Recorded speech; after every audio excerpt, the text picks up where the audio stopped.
Hi guys, for today's vlog ay may ikukwento ako sa inyo guys na nangyari dito sa village namin kahapon ng mga madaling araw. Ay grabe, hindi ako makapaniwala kung ano ang nangyari guys. So, dyan lang kayo guys at itutuloy ko ang kwento pagkatapos neto.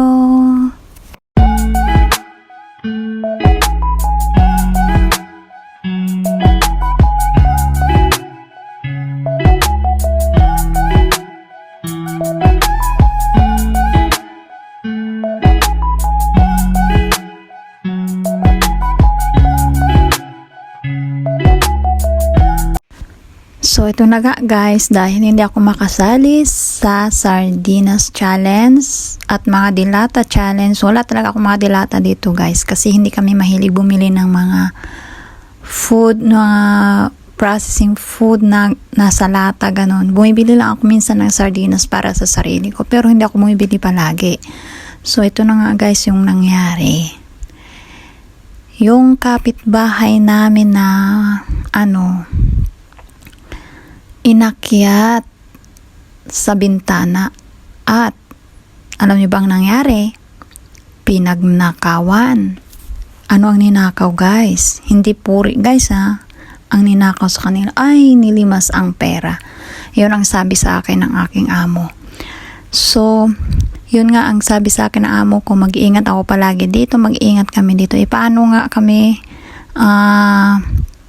makapag-ingat guys? Naku, ewan ko ba. Sira yung mga lock namin. Huwag kayong maingay guys, baka marinig tayo ng mga magnanakaw. Ipasukin kami. Wala naman silang makukuhang pera dito. Wala naman akong pera. Wala rin kaming pera ng mga bata. Maliban sa amo kong lalaki. Yung pera niya sa wallet niya. Hindi kasi sila nag-iiwan ng pera dito guys. Hindi naglalagay ng pera yung amo ko sa loob ng bahay. Wala silang ganon. So, kung halimbawa may umakyat bahay dito, makukuha lang yung pera dun sa wallet ng amo kong lalaki, wala nang iba. O di kaya, yung mga kristal dyan kung gusto nilang nakawin. And so what? Diba, nakawin nila lahat. At sabi ng alaga ko, ate, hindi kaya nila nakawin yung mga dress ko? Jesus ko Mariose, ang sabi ko pa naman, paano naman nila nanakawin yan? Yung dress mo, aanhin nila yan.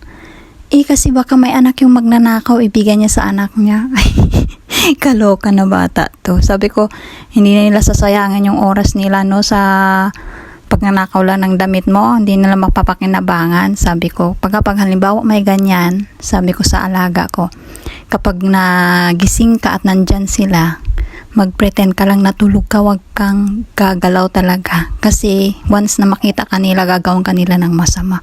O sige, pero dilat ko lang yung mata ko ate. Sus ko Mariosep, na alaga ko na to. Ang kulit talaga niya guys. So ayun guys, yung nangyari nga, na pag nakawan yung kapitbahay namin, 2 beses na guys, 2 bahay yung pinasok at nilimas yung kanilang pera. So ayun ang nangyari dito sa amin. At sabi ko nga, kung papasok sa kwarto ko, kailangan pakita niya muna yung batuta niya kung tuli na siya o malaki ba o maliit kasi ayaw ko na mabitin ako. Charot. Ay, si Dia nagsabi niyan ha. Sabi ko, kung papasok sila sa kwarto ko, wala silang makukuha doon. Maliban sa sira ang cellphone ko. Dahil wala talaga akong pera, magsasayang lang silang pumasok. At tsaka hindi na rin naman sila makakapasok sa kwarto ko kasi safe ako doon. Nakalock yung pinto ko. Ako lang yung may lock na pinto. Kaya, saka sa baba naman ako natutulog. Yung magnanakaw, aakyat yan sa taas. Hindi yan sa baba lang manunood ay magnanakaw, no? Ganon yung kagaling ng mga na yan. Ng mga magnanakaw na yan. Hindi kasi matalino din yung magnanakaw na yun kasi alam niya kung saan siya dadaan. Halos lahat ng bahay dito may mga may mga CCTV.